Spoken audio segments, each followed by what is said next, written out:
I came home, and the HOA president was already inside my cabin. I came home early and found the HOA president inside my private Montana cabin while her husband and two workers were disconnecting my $4,000 wood stove.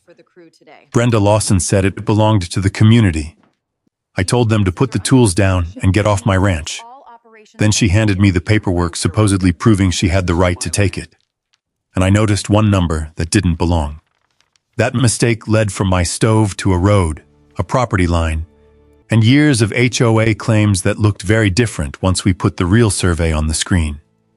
If you enjoy stories where patience, paperwork, and a little backbone matter more than shouting, subscribe and stay with me, because Brenda had no idea what she'd just uncovered. I saw the white SUV before I saw the cabin door. That was what made me slow down. Nobody from Pine Ridge Estates had any business being that far inside Mercer Creek Ranch, especially on a Thursday afternoon in late October. The subdivision sat uphill beyond my eastern fence line. My creek cabin sat well inside my ranch, down a gravel track called North Spur that my family had used longer than Pine Ridge had existed. Then I saw the utility trailer and the open door. I stopped my pickup hard enough to send a coffee thermos rolling across the passenger floor. For a second, I just stared through the windshield. The cabin door was standing wide open. I had locked it that morning. I got out and walked toward the porch. That was when I heard metal scrape against wood. Inside, Brenda Lawson stood near the center of the room holding a clipboard and a stack of papers. She wore a cream-colored coat that looked completely wrong against the mud tracked across my floor. Her husband, Mark Lawson, was crouched behind my Jotul wood stove. Two men in work jackets stood beside him. One had a socket wrench, the other had a hand truck. Mark had already pulled part of the rear heat shield loose. For half a second, I couldn't process what I was seeing. Then Brenda looked up, not startled, not embarrassed, annoyed. "Daniel," she said, "you're back early." Violate the new environmental I regulations. stepped through the doorway. "What are you doing?" I'm not changing a thing. You can Mark take that rose insistence slowly. elsewhere. Talk to me. Brent didn't move. What exactly We're happened handling here a by the community stove? property issue. I looked at the stove, We then were at the just hand following truck, procedures, then sir. back at her. "That stove is mine." Brenda gave me the kind of patient smile people use when they think they're explaining something simple to someone difficult. That's exactly what we're here to clarify. No. You're here inside my cabin, without permission. One of the workers glanced at Mark. Mark looked toward Brenda. She stayed calm. Pine Ridge has maintained access to this cabin for years. Residents have used it as a warming shelter during Winter Creek events. The stove has therefore functioned as community heating equipment. I actually thought I had misheard her. "You're calling my stove community property, community equipment," she corrected. That made it worse. The stove had cost me just over $4,000. Laura and I had picked it out together 3 winters earlier, during the last round of work we'd done on the cabin before she got sick. She had spent an entire Saturday helping me fit the hearthstone beneath it. I could still remember her sitting cross-legged on the floor, rubbing rust off an old iron tool while telling me I had installed the flue crooked. She'd been right. I had fixed it. Now Mark Lawson had a socket wrench against the back of that stove. I felt something hot rise in my chest, but I didn't move toward him. I pointed at the tool. "Put it down." Mark looked at Brenda again. "Daniel," she said, "there's no reason to make this confrontational. You're standing inside a locked cabin on my land, disconnecting something I bought. I didn't make it confrontational." Lifted the papers. The board passed a resolution. "I don't care, you should. Pine Ridge residents have used North Spur and this cabin area for more than a decade. The association has spent money maintaining access. Long-standing community use creates certain rights, not to my stove. That's your interpretation. No, that's ownership." Her expression tightened. Behind her, one of the workers slowly lowered his wrench. I pointed toward the door. "Both of you gentlemen can step outside." The worker nearest the hand truck moved first. Mark frowned. "They're contractors. Brenda hired them through the HOA. They can wait outside." Neither worker argued.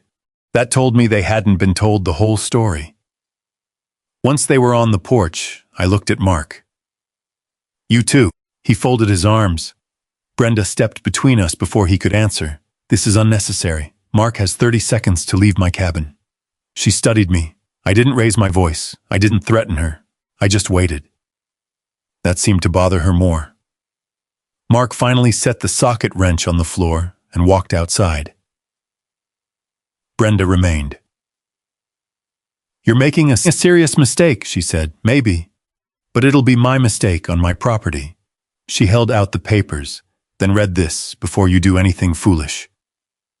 I took them. The first page carried the Pine Ridge Estates logo. Board resolution, recovery and maintenance of community heating asset. I almost laughed. Almost. Below that was a paragraph claiming the cabin sat within a historically utilized recreational corridor associated with North Spur community access. Then another claiming the stove had become necessary to the safe seasonal use of that corridor. It was nonsense. But it was organized nonsense. Someone had gone to the trouble of making it look official. Brenda watched my face. The board has authority to protect shared assets. I'm not in your HOA. Your property interacts with HOA common use areas. My ranch borders Pine Ridge. That doesn't make it part of Pine Ridge. That boundary is not as simple as you seem to think. That sentence landed differently. I looked down again. There was a legal description near the bottom of the page. Township, range, section reference. Then a parcel identification number. My eyes stopped. I read it twice. Brenda mistook my silence for uncertainty. You see? This isn't something you can simply dismiss. I knew my cabin parcel number. I knew every recorded tract on Mercer Creek Ranch. I had spent 12 years working as a county survey technician before leaving to run the ranch full-time. The number printed on Brenda's resolution wasn't mine. It wasn't even one of the ranch's secondary tax parcels. I kept my face still. Who prepared this? The board's property committee. Who gave you this parcel number? Her eyes narrowed. Why, I'm asking. You can direct future questions through the board. I folded the resolution once, then again. Fine, she seemed relieved. That relief lasted about 2 seconds. Now get off my property. Her jaw hardened. Daniel, you entered my cabin without permission. You tried to remove my stove. I've told you to leave. She stared at me long enough that I could hear North Spur gravel crunch under one of the workers' boots outside. Finally, she turned. At the doorway, she stopped. Pine Ridge has used this area for years. You don't get to erase history because you suddenly decide you want everything private. I looked at the stove, then at the paper in my hand. I haven't erased anything. She stepped onto the porch. I followed her out and watched Brenda, Mark, and the 2 workers load the hand truck back onto the trailer. Mark muttered something I couldn't hear. Brenda climbed into the white SUV without looking at me again. I waited until both vehicles disappeared up North Spur. Then I went back inside. The cabin felt wrong, not damaged, violated. Mark had loosened the heat shield and shifted the stove half an inch off its base. I put everything back where it belonged. Then I sat at the small table near the window and opened Brenda's resolution again. The wrong parcel number sat there in black ink beneath her signature. I knew where my cabin was. I knew where my ranch line was supposed to be. What I didn't know was why the president of an HOA I had never joined was holding a legal description for some other piece of land while standing 90 steps inside my cabin. And if that parcel number wasn't mine, one question mattered more than the stove. What exactly had Pine Ridge Estates been claiming all these years? That night, I spread everything across the ranch house kitchen table, my deed, county tax maps, the Pine Ridge resolution, an old survey from when my father transferred Mercer Creek Ranch to me. Laura's blue coffee mug sat near my elbow. I hadn't used it since she died. I still couldn't bring myself to put it away. Rain ticked against the windows, turning to sleet as I entered Brenda's parcel number into the county property database. The result confirmed what I already suspected. It wasn't the cabin, it wasn't North Spur. It wasn't any part of Mercer Creek Ranch. The number belonged to an old Pine Ridge subdivision tract near the eastern edge of the development. Pulled Brenda's resolution closer. The parcel number said one thing, the written description beneath it said another. That language referred to North Spur, the creek access, and the community warming structure, apparently Brenda's new name for my cabin. Someone had taken a parcel belonging to Pine Ridge and written language around it that reached onto my ranch. That wasn't a boundary mistake I was willing to ignore. At 8:15 the next morning, a courier truck came through my gate. The envelope required my signature. Inside was another Pine Ridge document. Special assessment, $400 to $800. I read the stated violation twice. Interference with community property maintenance and obstruction of authorized HOA operations. The final paragraph was the important one, 30 days to pay. Failure to do so could result in collection action, legal fees, and available lien remedies. I called Brenda. She answered on the second ring. You got the notice, not a question. You're assessing me $4,800? You stopped an authorized recovery. You entered my cabin. We've already discussed this. No, Brenda. You made a claim. Discussion requires two people dealing with the same facts.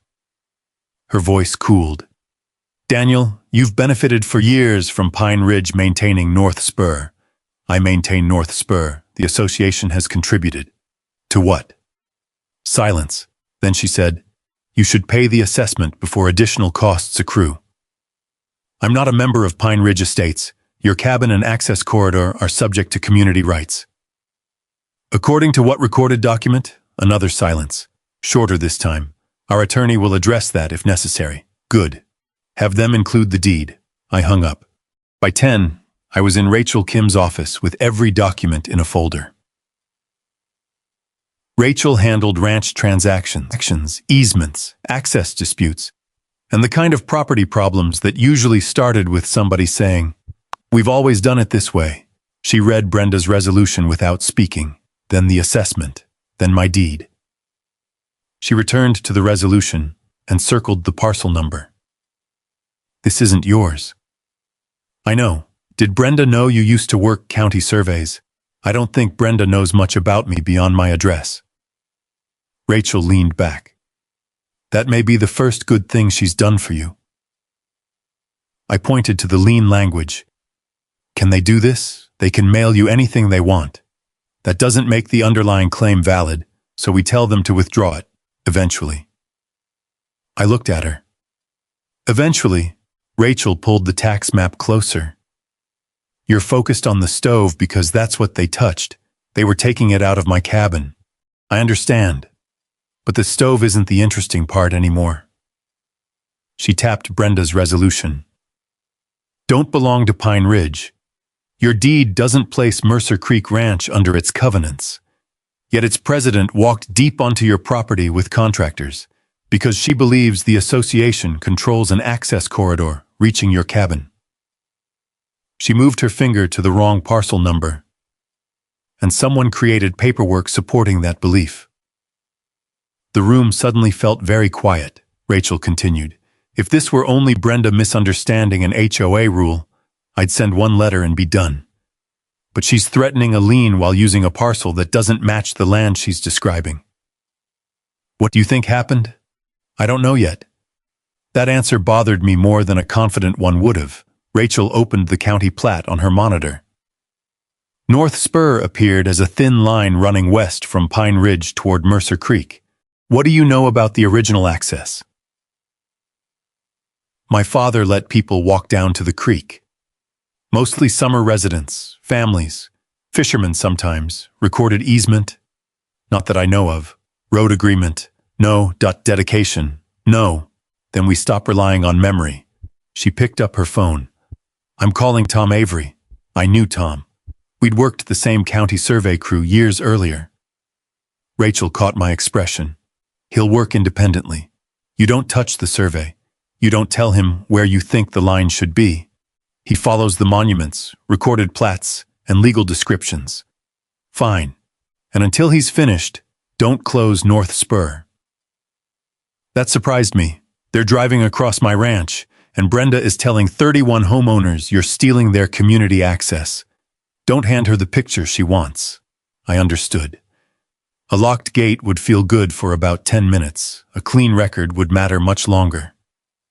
Rachel started assembling copies. We send Pine Ridge a notice disputing the assessment. Nothing emotional. Nothing about Laura. Nothing about Brenda's behavior beyond what we can document. And the stove. Photograph it. Photograph the damage. Keep the cabin locked. She stopped, then looked directly at me. One more thing. What? If Brenda's map is wrong, Daniel, that stove may be the smallest thing Pine Ridge has taken.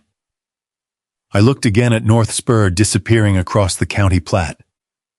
For the first time, I wasn't thinking about what Brenda had tried to carry out of my cabin. I was thinking about the road she'd used to get there, and where the legal boundary actually ran beneath it. Tom Avery arrived the next morning in a county gray pickup loaded with survey equipment. We shook hands at the ranch gate. Rachel told me enough to know I don't want your opinion, he said. Good to see you too. He smiled once. Then he became a surveyor. I gave him copies of my deed and the documents Brenda had handed me. I didn't walk him toward any corner or tell him where my father had said the line ran. Tom downloaded the recorded plats, checked monument references, and started from points nobody involved in the dispute could move with an argument. By noon, orange flagging appeared along the eastern pasture. I stayed out of his way. Brenda didn't. At 1:20, her white SUV stopped beside Tom near North Spur. I was repairing fence several hundred yards away when I saw her get out. She pointed toward the creek. Tom barely moved, then she pointed toward Pine Ridge. He shook his head. I drove over. Brenda turned as my pickup approached. Are you surveying community property now? Tom is surveying a recorded boundary, without HOA authorization. Tom packed a range pole into his truck. Ma'am, I don't need HOA authorization to survey Mr. Mercer's property with his permission. This road has been maintained by Pine Ridge for years. That isn't what I'm determining. What are you determining? Where the recorded property line is? Brenda looked at me. You're escalating this. You brought contractors into my cabin. Her mouth tightened. You could still resolve this by cooperating. With what? The community. I looked down North Spur. You mean your community? I'm not in it. She got back into her SUV and left. The next morning I found out what she meant by cooperation. Someone had installed a metal sign just inside my ranch gate. Pine Ridge Resident Access North Spurt Woo steel posts, fresh concrete. I photographed it before touching anything. Then my phone started ringing. The first call came from a Pine Ridge homeowner I'd met twice. Daniel, are you really closing creek access? No. Brenda emailed everyone. Within an hour, I had the email. Subject: threat to long-standing community access. Brenda claimed I was attempting to privatize North Spur and deny Pine Ridge residents access to historically shared recreational property. Historically shared, not owned, not deeded, shared. The wording was getting more careful. By afternoon, 3 SUVs and a pickup had driven past my fence toward the creek. I photographed each one. I photographed tire tracks beside the new sign. I photographed the sign itself again with a measuring tape showing exactly where the posts had been sunk. Then I called Rachel. Can I remove it? Yes. Can I close the gate? A pause. Yes, that wasn't the answer I expected. But you don't think I should? Correct. I watched another Pine Ridge vehicle roll down North Spur. She's using my road to build a case against me. She's using your reaction to build a case against you. Different problem. That evening, Brenda made it personal. A Pine Ridge homeowner forwarded me another message from her. This one called me an angry widower, attempting to revoke access that the Mercer family historically provided for the benefit of the community. I read that sentence 3 times. Laura had been the reason we kept letting families walk down to the creek. She liked seeing kids carrying fishing poles past the cabin. She used to leave a water jug on the porch during hot weekends. After she died, I kept the arrangement because changing it felt like closing another door she'd left open. Brenda had turned that kindness into evidence against me. I drove down to the wooden gate at dusk. The chain hung from one post. All I had to do was pull the gate shut. One motion, one padlock, no more SUVs, no more signs, no more Brenda using North Spur as though my silence meant consent. My hand rested on the gate. Then I heard Rachel's voice in my head. Don't hand her the picture she wants. I let go. If Brenda wanted to tell Pine Ridge I was an angry widower stealing their road, I wasn't going to help her prove it. I drove back to the house and added her email to the file. At 8:10 the next morning, someone knocked. An older woman stood on my porch holding a battered cardboard records box against her coat. I recognized her as Helen Price. She'd lived in Pine Ridge longer than Brenda. Mr. Mercer, Daniel. She looked toward North Spur before speaking. I saw what Brenda wrote about you. I figured most of Pine Ridge did. She isn't telling them everything. Helen lifted the box. Dust clung to one corner. Dates were written across the side in faded marker. HOA, 2009-2023. I kept newsletters, meeting minutes, notices. My husband used to say I saved too much paper. What does that have to do with North Spur? Helen's expression changed. Your wife wasn't the first Mercer who let us use that road. I know. My father did. Yes. She tightened her grip on the box, but Brenda left something out when she told everyone why.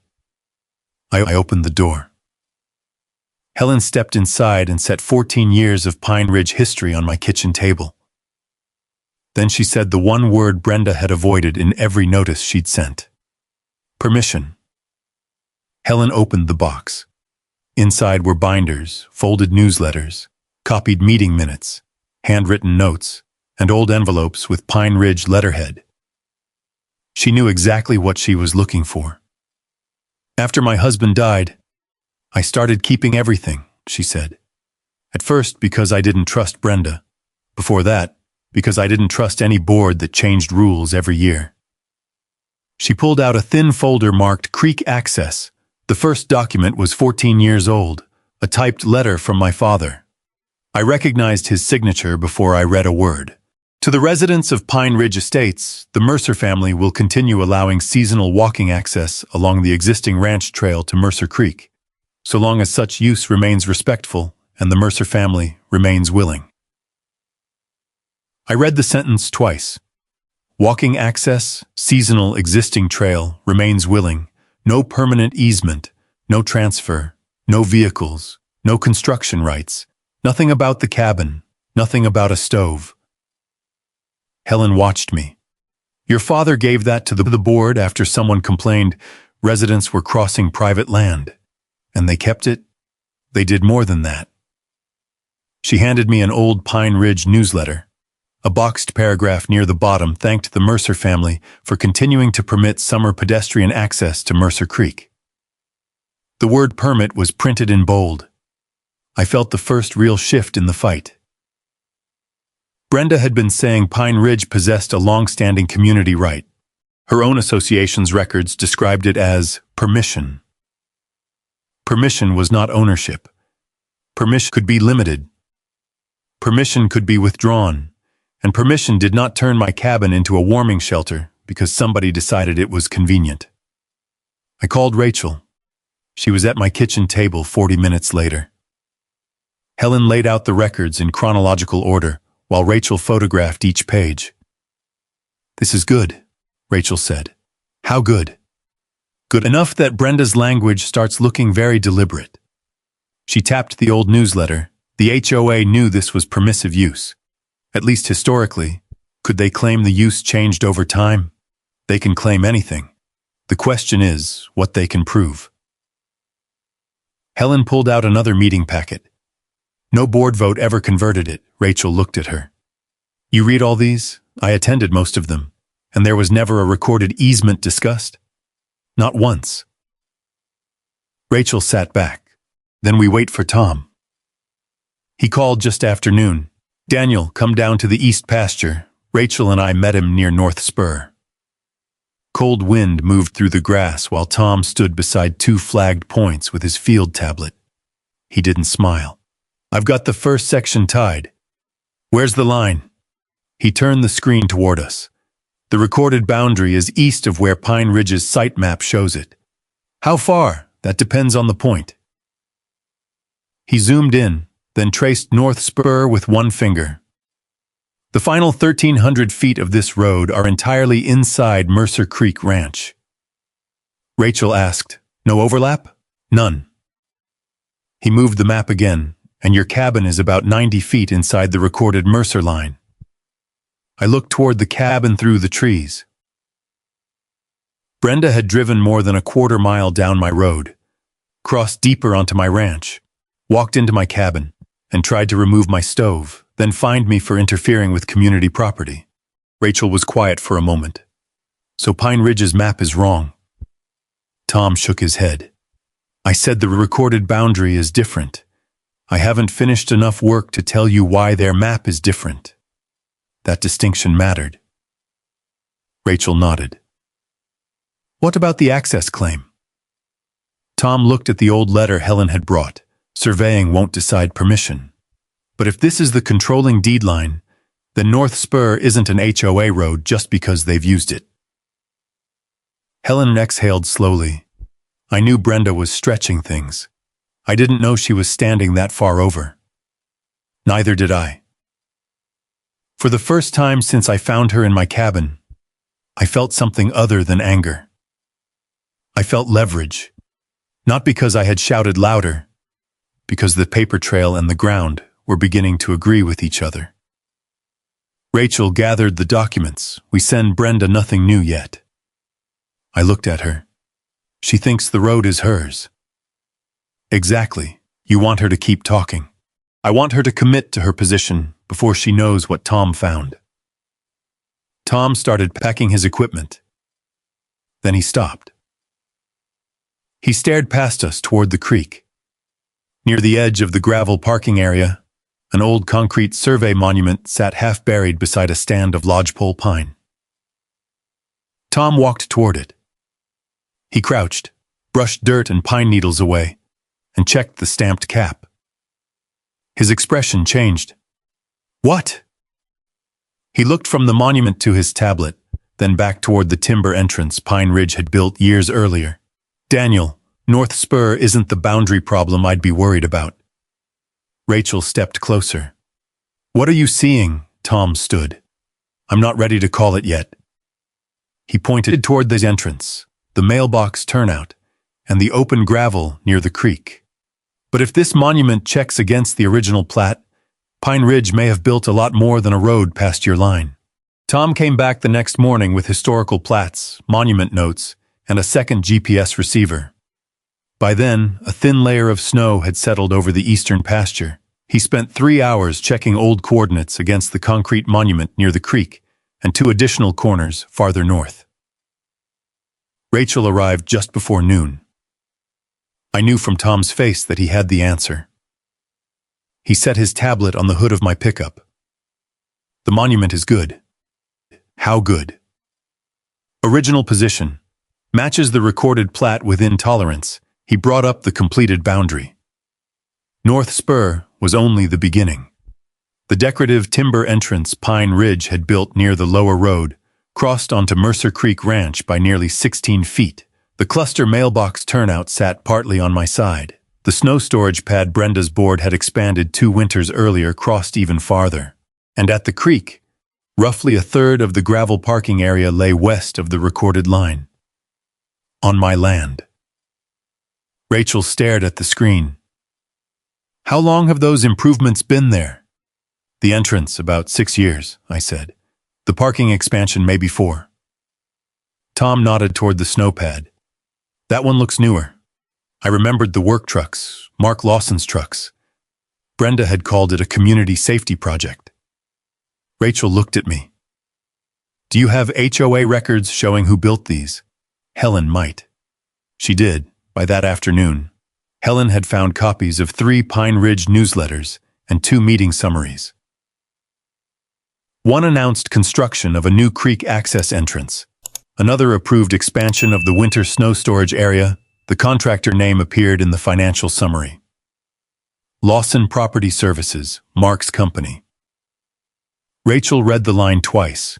So Brenda's board authorized improvements on land Pine Ridge doesn't own, and her husband's company got paid to build some of them. Helen looked uncomfortable. People complained about that at the time. What happened? Brenda said Mark was the lowest responsible bidder. Rachel didn't react. She just added the document to the file. I walked outside. From the ranch gate, I could see the timber entrance through the trees. For years, I'd driven past it without thinking much about where the posts sat. Same with the mailbox turnout. Same with the gravel by the creek. None of it had seemed worth fighting over. That was the problem. Brenda had treated silence like surrender. I grabbed the chain from the wooden gate. This time I wanted to close it. Not because Rachel told me to, because I finally understood how much Pine Ridge had pushed across the line, while my family kept saying yes out of courtesy. I could lock North Spur in 30 seconds. Every SUV, every fishing trip, every unauthorized board project, done. Rachel walked up behind me. You can, I know, and legally, based on what we have right now, you have a strong argument for revoking permissive access. I looked toward Pine Ridge. Then why does it sound like you're about to tell me not to? Because 30 families didn't put that entrance on your land. I said nothing. 30 families didn't walk into your cabin. Still nothing. Brenda did. Mark helped. The board may have failed its job, but not every resident is your enemy. I looked down at the chain in my hand. Laura would have said the same thing. That made it harder. Rachel continued. If you close everything now, Brenda gets to tell them she was right about you. I let the chain fall. What do we do? We draw a line she can't move. That afternoon, Rachel sent Pine Ridge a formal notice. It disputed the $4,800 assessment, rejected any claim to the cabin or stove, attached the preliminary survey findings, demanded that Pine Ridge stop describing North Spur as HOA-owned property, and ordered an immediate halt to any new construction or maintenance beyond the recorded boundary until the title issue was resolved. I made one change before she sent it. Reasonable pedestrian access to the creek could continue temporarily. No vehicles beyond the established limits. No construction, no entry into the cabin. Rachel read the addition. You're sure? Yes. Why? Because Brenda isn't getting to turn me into her excuse. The notice went out by email and certified mail. For 6 hours, nothing happened. Then Helen called. You need to see this. She forwarded a Pine Ridge emergency board notice. The subject line read, Recovery of HOA Property. The meeting was scheduled for that evening. The agenda had only one action item. Authorization to recover community heating equipment presently withheld by Daniel Mercer. My stove, again. Rachel called less than a minute later. I just saw it. She didn't read the survey. Oh, she read it. How do you know? Because people who don't read legal notices don't call emergency meetings. I looked toward the cabin. The Jotool sat behind a locked door, exactly where Laura and I had put it. Brenda had just learned that her road, her entrance, her parking area, and her snowpad all crossed onto land she didn't own. And her answer wasn't to stop. It was to come back for the stove. The certified letter arrived the next morning. Brenda had wasted no time. I found the envelope clipped beneath the ranch gate in a weatherproof sleeve. Pine Ridge letterhead visible through the plastic. The board had voted 6-1. Removal authorization, Saturday, 9 a.m. The notice claimed the Jotool stove was necessary to maintain a seasonal warming facility historically relied upon by Pine Ridge residents, and accused me of creating a safety risk by denying access. I called Rachel before I finished the second page. She scheduled it. I know. Helen sent me the meeting minutes. She knows Tom's survey puts the cabin on my land. Yes, she knows the old letter only granted walking access. Yes, and she's still coming. Rachel paused. That's useful. I almost laughed. Useful isn't the word I'd choose. It is if she follows through after receiving a direct written notice that she has no right to enter. By noon, Rachel had drafted it. The cease and desist was 4 pages, but the important language fit into 4 lines.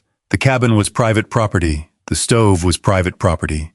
Any prior permissive access to North Spur did not authorize entry into the cabin. Brenda Lawson, Mark Lawson, HOA employees, contractors, and agents were expressly denied permission to enter or remove anything. Attached were Tom's survey, my deed, the old Mercer access letter, and photographs from the first attempted removal. Rach sent copies by email, certified mail, and overnight delivery. Then she called Sheriff Cole Barrett. I knew Cole mostly by reputation. He had the kind of calm that made people lower their voices without being asked. He met Rachel and me at his office that afternoon. He read the removal notice first, then Rachel's response, then Tom's survey. This is still primarily a civil property dispute, he said. I understand. But if they enter a locked cabin after receiving this notice, or attempt to remove your property after you've explicitly denied permission, that's different. Rachel nodded. We're not asking you to settle title. Good. Because I won't. Cole tapped the survey. But I can deal with trespass and attempted property removal if they make those choices in front of me. I asked, should I be at the cabin? No. That surprised me. If Brenda comes, don't give her a confrontation to perform against. Stay at the ranch house. Keep your cameras running. Call me if she enters North Spur with workers or equipment. And then she decides what happens next. That was the first part of this fight that felt completely out of my hands. Friday evening was quiet. Too quiet. I checked the cabin locks once, then again. I mounted a camera over the front porch and another, where it could see the gravel approach. Back at the ranch house, I built a fire and sat at the kitchen table with the legal file closed in front of me. For the first time in days, there was nothing left to research, nothing left to photograph, nothing left to send. All I could do was wait. My eyes drifted toward Laura's blue mug on the shelf.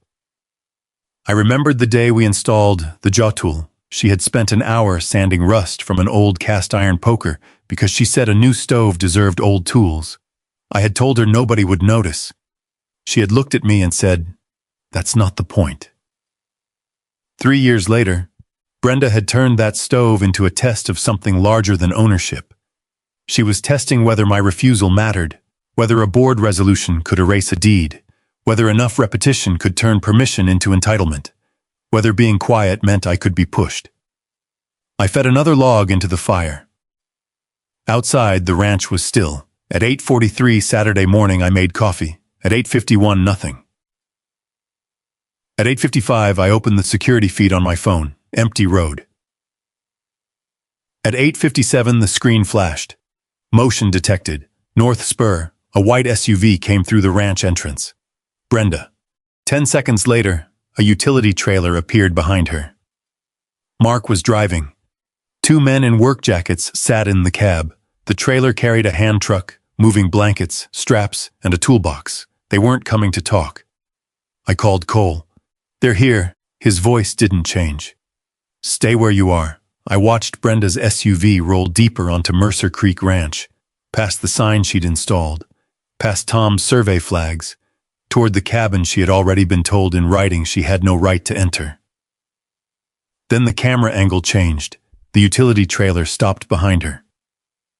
Brenda stepped out with the HOA resolution in one hand. Mark reached into the truck bed and lifted out a cordless drill, and for the first time since this started, I knew exactly where the line was. Now I was about to find out whether Brenda Lawson cared. She didn't. On the security feed, Brenda walked straight to the cabin porch with the HOA resolution tucked under one arm.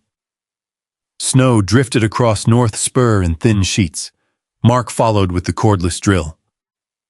The 2 workers stayed near the trailer. Brenda knocked once, then harder. "Daniel Mercer," she called. "Pine Ridge Estates has provided lawful notice. We are here to recover community property." I stayed in the ranch house.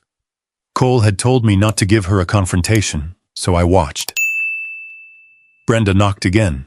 No answer. She turned toward one of the cameras. This removal was authorized by the board at a duly called meeting. Mr. Mercer has been properly notified. She was building her own record. That was fine with me. Mark stepped onto the porch. He tried the handle. Locked. Brenda unfolded Rachel's cease and desist. I knew what it was because I could see Rachel's red file copy stamp on the first page. Brenda held it up. This letter doesn't change the association's rights. Mark looked at her. You sure about this? It was the first hesitation I'd heard from him. Brenda lowered her voice, but the porch microphone still caught it. We already voted. That isn't what I asked. She stared at him. Then she pointed toward the stove visible through the front window. Get it open. Mark raised the drill. One of the workers finally spoke. Ma'am, we're just here to move the unit. We were told the door would be open. Brenda turned. You're being paid to remove HOA equipment. The man didn't move. His partner looked at the survey flag beside the road. We're not drilling anybody's lock. Mark's jaw tightened. I'll handle it. He stepped toward that deadbolt. That was when another vehicle appeared on the camera. Dark green county markings, no siren, no lights, just a sheriff's SUV coming slowly over the rise. Brenda saw it too. For the first time, her posture changed. Not fear, calculation. Cole Barrett stopped 20 yards from the cabin. He got out alone. Morning. Immediately walked toward him. Sheriff, I'm glad you're here. This man has been obstructing lawful HOA operations. Cole looked past her toward Mark. Mr. Lawson, lower the drill. Mark did. Brenda lifted her resolution. We have authority to recover a community asset. Mr. Mercer is refusing access to property Pine Ridge has maintained for years. Cole took the paper. He read the first page, then the second. Brenda kept talking. We've used this corridor continuously. The cabin serves a public safety function during winter events. Mr. Mercer is trying to revoke established community rights because he's angry with the board. Cole looked toward one of Tom's bright survey stakes, then toward the cabin. Where's Mr. Mercer? At the ranch house, Brenda said. Hiding, apparently. Cole ignored that. Did you receive notice yesterday, denying you permission to enter this cabin? Brenda hesitated. We received a letter from his attorney. That wasn't my question. Her mouth tightened. Yes. Did it tell you the cabin is private property? It made that claim. Did it tell you not to enter? But did it tell your husband and contractors not to enter? Brenda's face hardened. Yes. Cole handed the resolution back. Then don't touch the stove. The words were quiet. That made them land harder. Brenda pointed toward North Spur. This is community access. Cole looked at the survey stake again, not according to the survey I was provided. A survey commissioned by Daniel Mercer, a licensed survey tied to the recorded plat. He used to work with Tom Avery, and that's why the work was done independently. Brenda folded her arms. This is a civil dispute. Yes, then you can't interfere. I can, if someone knowingly enters property after being denied permission or attempts to remove property they don't own. Mark set the drill on the hood of his truck. Cole walked a few steps toward the survey stake. Then he looked back at Brenda. Ma'am, Pine Ridge ends back there. He pointed east. You're standing on Mercer Ranch.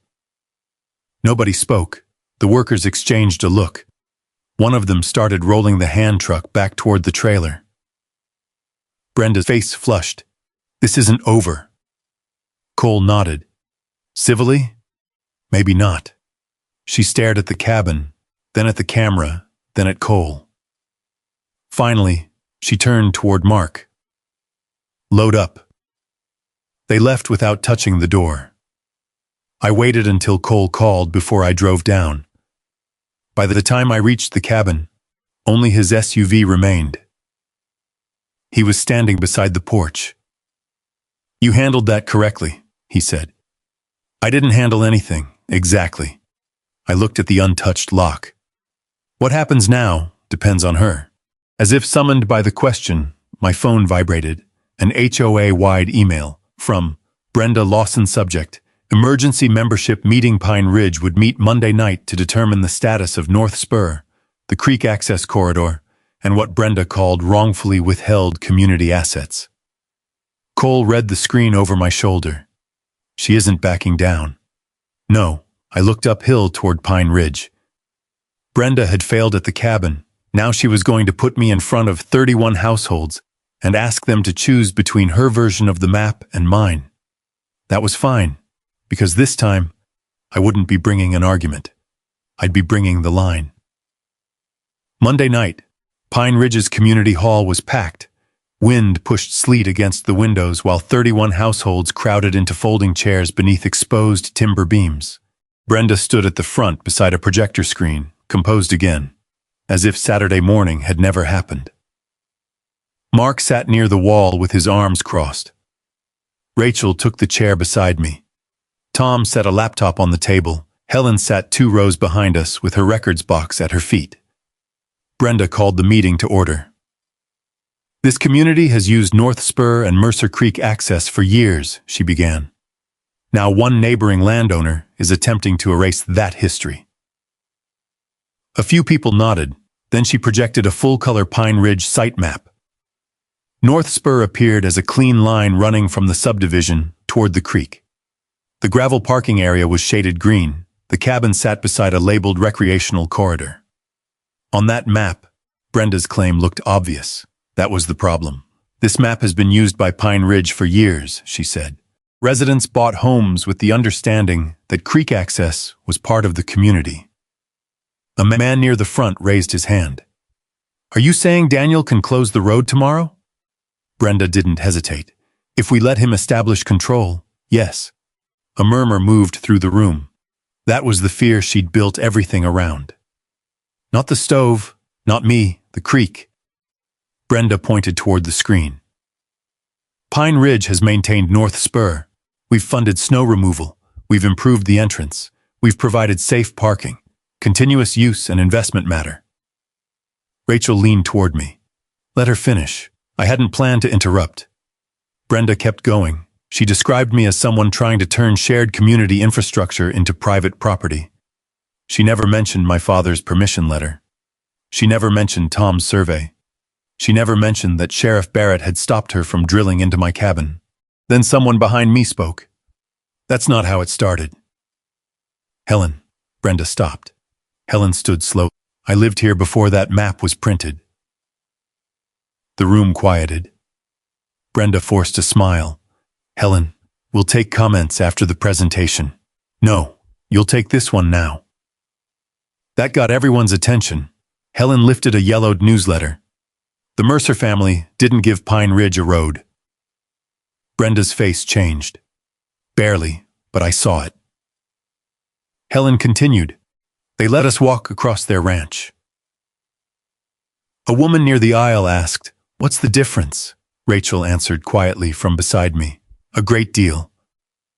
Brenda looked toward us. "This isn't a courtroom." "No," Rachel said, "which is fortunate for you." A few heads turned. Brenda ignored her. Helen unfolded my father's letter. I found this in the old HOA records. It says seasonal walking access. It says the Mercer family allows it so long as they remain willing. She looked around the room. It never says Pine Ridge owns North Spur. Now the murmuring sounded different. A man in the back asked Brenda, "Have you seen that letter?" Brenda said, "Old informal correspondence doesn't erase established use." Helen held up another page. "This newsletter thanks the Mercers for continuing to permit access. Permit." The word landed exactly the way it had at my kitchen table. Brenda looked at the board members seated beside her. One of them stared down at his packet. Another avoided her entirely. A homeowner near Mark pointed toward the screen. "What about the cabin? Is that ours or not?" Brenda answered too quickly. "The cabin has historically supported community use. That isn't what he asked, Rachel said. Brenda's voice sharpened. Miss Kim, you are here as Mr. Mercer's attorney. You don't run this meeting. Rachel stayed seated, then answer your homeowner. Brenda turned back to the room.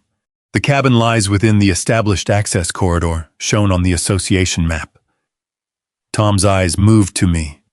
That was the line we'd been waiting for. She had committed to the map. A woman across the aisle spoke next. My kids use that creek. I don't want to lose access because Daniel is fighting with Brenda. I turned toward her. I'm not trying to take walking access away, Brenda cut in. Today, I ignored her. I could have closed North Spur last week. I didn't. The room quieted again. I left pedestrian access open while this got sorted out because none of you walked into my cabin. None of you tried to remove my stove. None of you sent me a $4,800 assessment. Several people looked at Brenda. I continued. This isn't me against Pine Ridge. It's about whether your board can turn permission into ownership, because nobody challenged the paperwork. For the first time, I saw uncertainty spread through the room. Brenda saw it too. She pointed again at the projection. This map has guided Pine Ridge property use for years, Rachel finally stood. Good, Brenda frowned. Rachel turned to Tom. Tom, can you put the recorded county plat on the screen? The room went still. Tom connected his laptop. Brenda looked from him to Rachel. What are you doing? Rachel gathered my father's letter, Tom's survey, and the county records into one thin stack. Exactly what you just asked everyone here to do. She looked toward the projector. Compare the map you've been using with the line that was actually recorded. Then she nodded to Tom. Put both of them on the screen. Tom clicked once. Brenda's HOA map stayed visible. Then a second line appeared over it. Red, dot recorded, different. At first, nobody said anything. Then someone near the back whispered, That's not even close. The room leaned forward. On Brenda's map, Pine Ridge's western edge reached across North Spur and wrapped around the creek access area. On the recorded county plat, the legal boundary stopped much farther east. Tom zoomed in. The final 1,300 feet of North Spur are on Mercer Creek Ranch. A murmur moved through the hall. He zoomed again. The cabin is approximately 90 feet inside the Mercer boundary. Someone turned toward Brenda. She said nothing. Tom kept going. The red line cut through the decorative timber entrance Pine Ridge had built, then the mailbox turnout, then the snow storage pad, then part of the gravel parking area near the creek. All of it crossed onto my ranch. Brenda finally spoke. That doesn't account for historic use. Rachel faced her. Historic use is not the same thing as ownership. We maintained those areas. Maintenance doesn't create a deed. We invested community funds. Rachel picked up my father's letter, and the Mercer family gave your residents seasonal permission to walk across private land. She held it up. Show me the document that changed that. Brenda looked at the board. Rachel didn't let the silence stretch. Recorded easement, nothing. Deed, nothing. Dedication, nothing. Any instrument granting Pine Ridge construction rights? Still nothing. Helen spoke from behind us. There isn't one. Brenda turned sharply. You don't know that. Helen looked at her. I kept the records. That ended the argument. Rachel placed another document on the table. Then we get to the improvements. Mark shifted against the wall. I saw it before anyone else did. He knew what was coming. Rachel slid copies of HOA financial summaries toward the board members. Pine Ridge assessed homeowners for entrance work, snow storage expansion, and creek parking improvements. One board member frowned. Yes, those were approved. Rachel nodded, and several payments went to Lawson Property Services. Now people looked at Mark. Brenda stepped in. Mark's company was properly selected. That isn't the question, Rachel said. She pointed toward the screen. The question is why Pine Ridge homeowners were charged to improve land. Pine Ridge did not own. The room changed. Until that moment, some residents still saw this as me trying to take away their creek. Now they were looking at their own money. A man in the second row stood. How much? Brenda raised a hand. We are not going to turn this into, how much? Another homeowner joined him. I paid that assessment. So did I. Tom left the map frozen on the screen, red line, HOA line. Two versions of the same ground, only one recorded. Rachel handed the board copies of the invoices. Mark's company name sat plainly at the top. I didn't accuse him of fraud. I didn't need to. The documents were enough. Brenda looked at me. This is what you wanted, isn't it? No. She laughed once. Please, I stood. What I wanted was for you to leave my stove alone. A few people shifted in their chairs. I pointed toward the screen. You drove down my road, crossed my property, walked into my cabin, and tried to remove something I bought with my own money. Then I looked at the financial summaries. And you charged these families to improve my land. Then tried to fine me for stopping you from taking something out of my cabin. Nobody spoke. Brenda's face had gone pale. One of the board members finally broke the silence. Did you know the line was disputed when you approved the removal? Brenda answered carefully. We relied on the association map. Did you know there was no recorded easement? The association had long-standing use. That isn't what I asked. For the first time, Brenda was being questioned by her own board. Mark pushed away from the wall. This meeting has become hostile. Helen looked at him. No, it's becoming accurate. That got a reaction. Not laughter, exactly. Something colder. Agreement. Another homeowner stood. I moved that Brenda Lawson be removed as president, pending review of every property claim and every contract tied to these improvements. The room erupted. Brenda tried to call for order. Nobody listened. Rachel leaned toward me. This part isn't ours. She was right. The map had done its job. The letters had done theirs. The invoices had done theirs. I didn't need to win the room. Brenda had lost it. The vote to remove her from the chair passed before the meeting ended. Then came the harder questions. Who owned what? What happened to the entrance, the snow pad, the creek parking? Could I close North Spur tomorrow morning? A woman near the aisle looked directly at me. Are you going to lock us out? The room quieted again. For the first time all night, every face turned toward me. Brenda had lost her authority, but the land was still mine. And now everyone in Pine Ridge knew I could close that wooden gate with one chain. I looked at the woman who had asked, then at the rest of them. No. The room stayed quiet. I'm not closing North Spur tomorrow. A few people exhaled. Brenda, still standing near the front table after being removed as president, looked almost offended by my answer. I continued. My family allowed people to walk to Mercer Creek because we wanted to be good neighbors.